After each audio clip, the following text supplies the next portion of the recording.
Good afternoon, everyone. My name is Siakam, representing Achetes Online. I'm the co-founder of Achetes Online, and we're an e-commerce platform that seeks to connect people and their essential needs digitally. And the title of this session is called Digital Procurement and E-commerce Platform. So how has Achetes Online become so prevalent in the agri sector from an e-commerce perspective?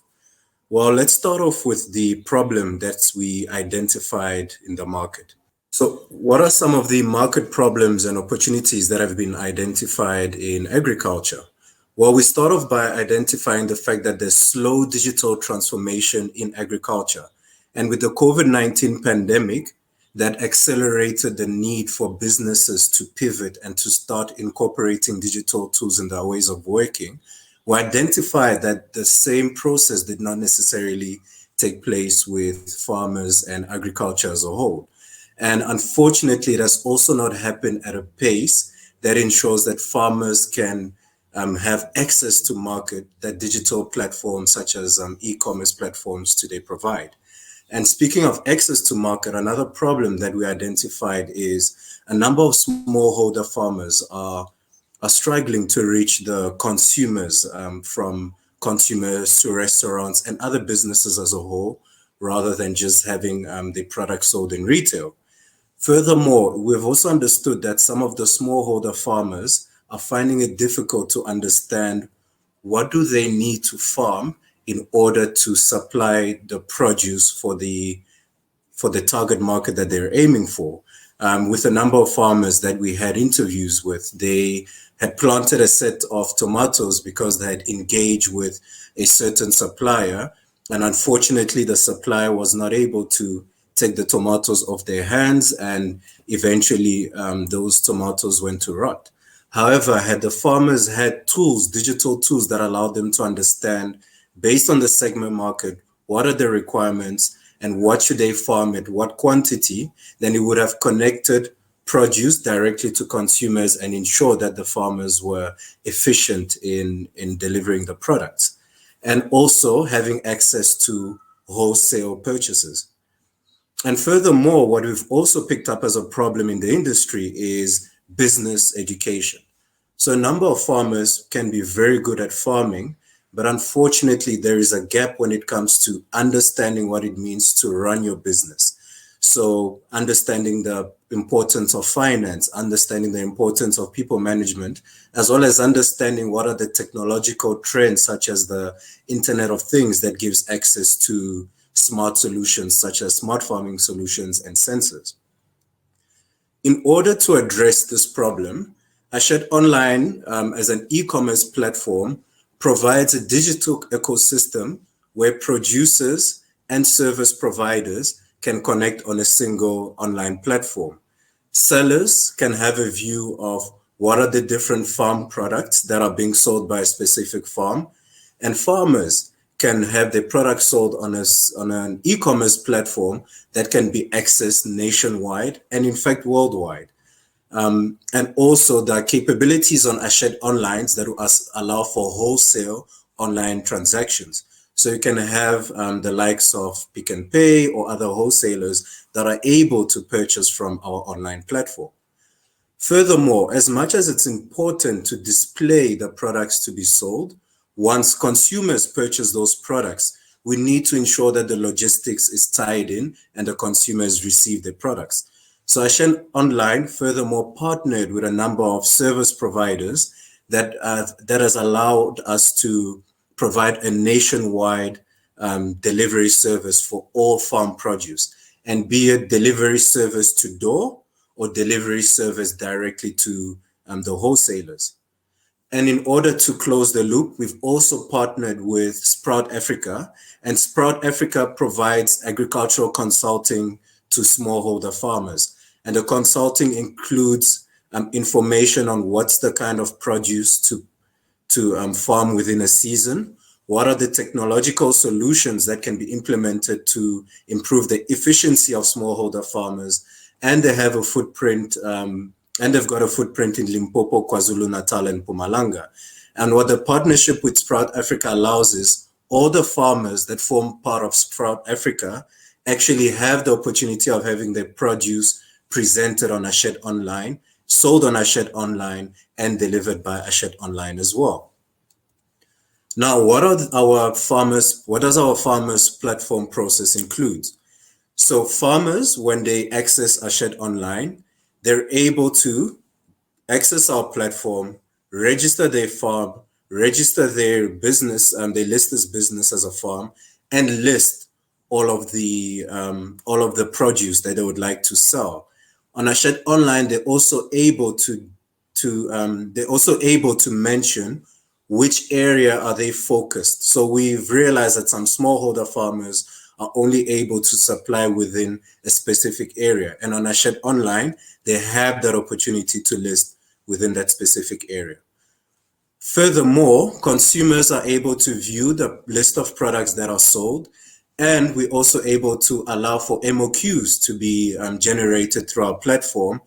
And furthermore, in the near future, Achet Online is looking to introduce technologies such as augmented reality and virtual reality in order to really combine the technological solutions together on one single platform. And in terms of some of the partners that we've already partnered with and some of the sellers selling on our platform, as previously mentioned, we've got the likes of Sprout Africa, we've got some of the cannabis farmers that are creating CBD specific products that we are selling through our platform. We've got the large player in Pinocchio Farm, especially dealing with wholesale purchases. Ourselves as AO, we are also selling our own produce through the platform, and we're also selling the produce of local retailers. And if you'd like to find out more about Achet Online, you can follow us on our website, achetonline.com. We have a Facebook page, Instagram page, as well as Twitter. What we did is our core business as Achet Online is to provide the platform, the e-commerce platform where the farmers can make their products visible. What we then did is we partnered with Sprout Africa, and what Sprout Africa does is they actually offer courses. They offer a different set of courses to train farmers on those different aspects. So be it from a financial perspective, be it from a people management perspective, as well as managing your farm altogether. So there are those different courses that are being given by Sprout Africa.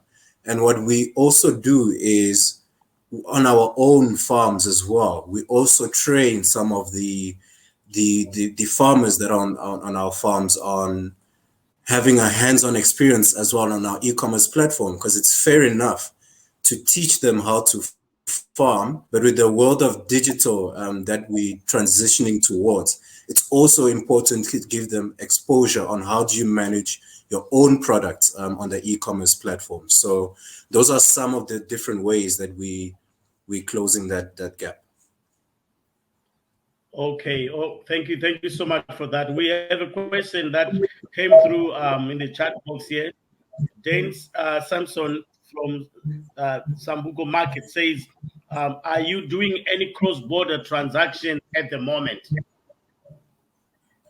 And maybe you can elaborate more on those.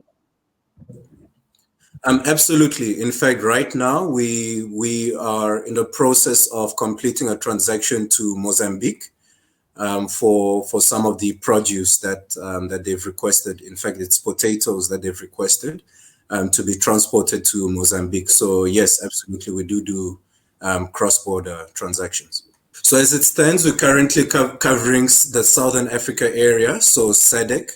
However, there are two ways that we have what you call cross-border transactions. So we have had suppliers that are purchasing from abroad. So we've had even from up to Morocco that are using our platform but are purchasing for within South Africa.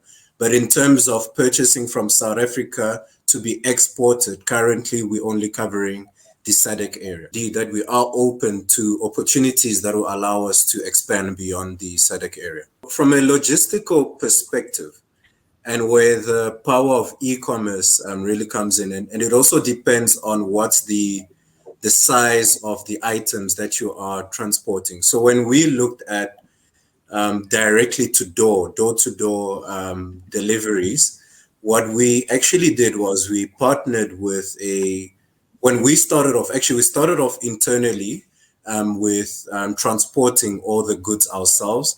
And what we started to realize is it's very important to consolidate all the purchases that you have within a period of time before you eventually then start preparing your routing. When we started off as a business, we started with doing door-to-door delivery same day. However, what was difficult to manage was if you have a specific delivery that is quite spread in distances and you don't have enough drivers, unfortunately, from a cost perspective, it increases. So what we eventually did was we partnered with a delivery service that is specialized in door-to-door deliveries, and we extended our period of pre-orders. Therefore, we made it 5 days pre-orders, and then we deliver on the 5th day in order to consolidate all of the pre-purchases and send it accordingly. From a cross-border perspective, one can imagine that as to the point of the paperwork, it is quite important to have all the paperwork, not only from once you reach the border perspective, but even before the borders, you have to ensure that you have signed agreements that the specific client has sent forward a quote. They are engaging and committing to a specific regularity when it comes to the purchases, and they are confirming whether they will be handling transport or not. Once you have ensured that you've covered that challenge, you then look at the challenge of transporting it abroad. And once again, the power of partnerships is really important, because we've then partnered with another delivery service providers, mainly dealing with cross-border transactions. Therefore, they have built a relationship with the different borders that understand what are the requirements in order to move their trucks across to those specific countries. And that's how we eventually ensured that all of that paperwork has been addressed. Just quickly, Freshmark Systems been part of the fabric of the South Africa fresh produce industry, mainly known for the core system that it developed over a 30-year period that transacts fresh produce on a daily basis across a network of markets in South Africa. Volume-wise, just to give you a perspective, we're talking about 3 to 3.5 million tons of fresh produce every year that gets transacted through the structure, which is the market, which has got quite a few components to that. Obviously, agents, farmers, buyers. But what's unique about it is that it's done in a transparent way, and also through a process of centralized capturing of the transaction. The system itself caters also for the balancing of the monies, which is roughly an estimate of about $1 billion a year. And that's trust money, to be clear. So that's farmer money that gets managed by the system. So that's roughly the core focus of Freshmark Systems. And then obviously, being part of the industry, one also gets involved in all of the other aspects around the industry. You look at broader value chain development projects. You look at creating the linkages, trade routes, and then also asking the question of where are we going into the future with the system, and how do we integrate with other enablers like Stallone to enhance ultimately the growth prospects of the emerging grower. And I think that problem has not been solved. And I think a lot of people come at it from different angles. But it's something that we will have to solve if we want to solve the food challenges of the future. And year by year, solution by solution, I take encouragement that we are moving into that direction, although it being a bit slow. But it's inevitable because it's a complex problem that we are solving. And I can just say that I've got hope for the future. There's a lot of amazing technologies that are coming out. And one of them is typical solutions like Stallone's solution. And I think at the end of the day, if we can bring all these solutions together to act in unison, we could uplift, make a great impact on the growing landscape of the small scale growth. So that's just roughly introduction to Freshmark Systems. But I'm not here to talk about me. I think the session is about Stallone. And so I'm going to ask you one or two more questions, Stallone, and they relate mostly to your experiences of what impact did you experience on your client base. So maybe let's hit it off with one. Have you seen a difference in the supply base, the type of products that growers supply when they are connected within a digital environment? Have you seen that they grow new products or grow more of the same product? Any insights on that?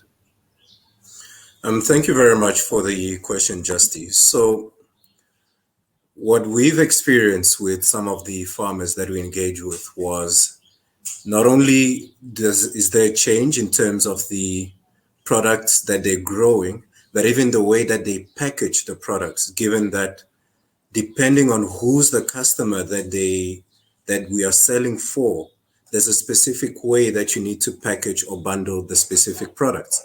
And just to use one of the examples, one of the first group of farmers that we engaged with, when we first started selling their products, what we first did was we ran a market analysis of, based on the market that we are targeting, what are the kind of products that we'd like to sell on our platform. And eventually, when we first engaged with them, one of the products that they didn't have, for example, was mushrooms. So the first set of, when we went to market, we had to bundle the products and we didn't have mushrooms. And over time, as we would continuously run our customer feedback, asking what else would you like us to sell on our platform, mushrooms came up as a requirement. So eventually we then went back to that specific group of farmers and we requested for mushrooms to be sold.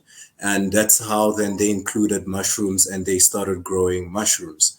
Another example was the case where we started engaging with one of the restaurants in Johannesburg. And one of our farmers actually wasn't really growing anything. They had livestock, but unfortunately they weren't growing anything from a crops perspective. And what we then did was we understood for that specific restaurant, what were the requirements from a crops perspective that they needed constant supply for. And why the restaurant needed that farm was because the restaurant owner had to go to the market on a regular basis. So unfortunately, as the owner, you have to manage the restaurant, and at the same time, you have to go to the market to find the best price. And where we came in was we're able to confirm that we have a farm that you can directly engage with, and that farm is willing to farm according to your requirements. So today now that farm is in the process of growing those specific crops that were required by the restaurants. So those are some of the different, or rather two use cases of where we've seen where there's been a pivot from what were the products that were bundled before, or from a farmer totally not growing something and growing the specific produce to cater for a market. Thank you, Stallone. Yeah, very interesting. I'm going to follow that up with one or two other questions that I would like to ask people that are in this game. One is, have you seen that the quality of post-harvest product improved because of integrating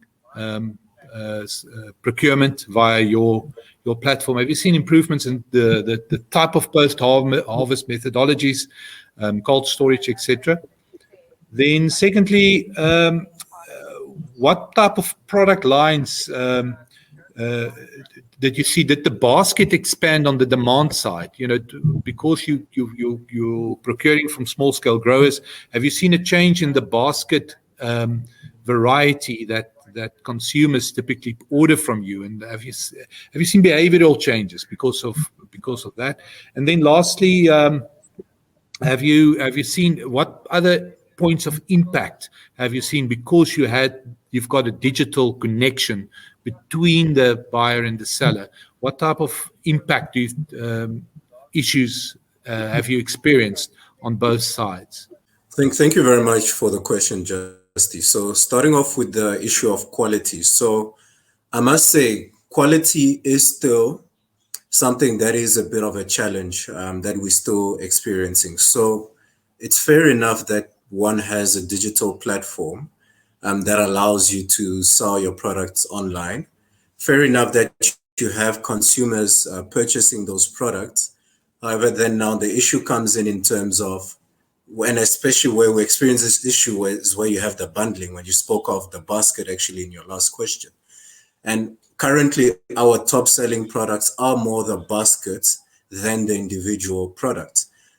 And what we've realized is, unfortunately, it's still a work in progress from a quality perspective, in that out of 5 orders, it is most likely that one of the orders will have a defect product. And one of the struggles we have is around avocados.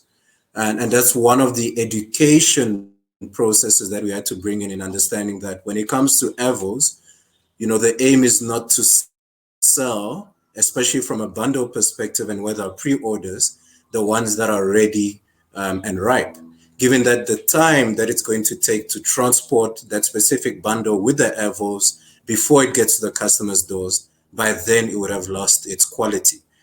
So that's one of the examples or challenges that we're still now educating our group of farmers. So we haven't necessarily seen a vast change. However, it is a work in progress. And speaking about the basket, if I can continue with the last question that you brought forward, it's with the basket question that you put forward. Once again, it all depends on what the e-commerce platform allows for is for consolidation of data. We're able to collect data from different consumers in different areas, from different age groups, and we're able to put together an inference of what is the likelihood of which product should be in which basket for which age group. And when we started off as Achetes Online, we had two sets of baskets, a small and a large. And the large had quite a vast requirements, including spinach, potatoes, sweet potatoes, and the avos. And the smaller basket had a combination of peppers, onions, and small potatoes. And what we started realizing was that a number of customers thought there was a middle layer missing from a medium perspective. And some of the items that were now missing were items like carrots, some wanted kale rather than spinach. So eventually what we then had to do was engage with our farmers, bundle a new set of produce within the middle sector, and ensure that we also offer options to swap. So one of the interesting options that we've realized from bundling is clients want the ability to swap. For example, they would like sweet potatoes to replace the potatoes they've already received. That's already part of the package. So those are some of the different ways that the e-commerce platform has allowed us to use data to really pivot and adapt the different bundles that we've offered on our platform and that farmers should provide. What I'd like to mention, one of the key critical advantages that e-commerce really brings to the agri sector is the power of analytics, data analytics. With e-commerce platforms, all transactions, all customer interactions, all produce details are recorded online. And there's quite a lot of information and inferences that can be derived from all of that data available on the e-commerce platform. So I'd really like to encourage all farming groups, all farmers, be it small and large, to really consider the power of e-commerce, and not purely by the ability that it offers to make your product available through the click of a link worldwide, but also the power of the data that one can accumulate and make inferences from in order to improve the efficiency of your operations. Thank you very much for the opportunity to present today. I think it's just to share just a brief overview. My company, Twiga Foods, we're an e-commerce business. We're based out in Nairobi, Kenya. And we aggregate demand in informal retail and then distribute and then source produce from farmers and manufacturers. So we've built a network of about 100,000 retailers that we serve. We distribute to about 10,000 customers every day, and we dispatch about 600 metric tons of product across the country every day. And we've been doing this for the last 7 years, and we've built a lot of efficiency in the supply chain. On some value chains like bananas, we've managed to cut down the market price by about 25%. So I think net that's what we do. I thank everybody's contribution, very valuable contributions, and also to everybody out there, thank you for watching. And with that, we'll conclude the session. Thank you very much.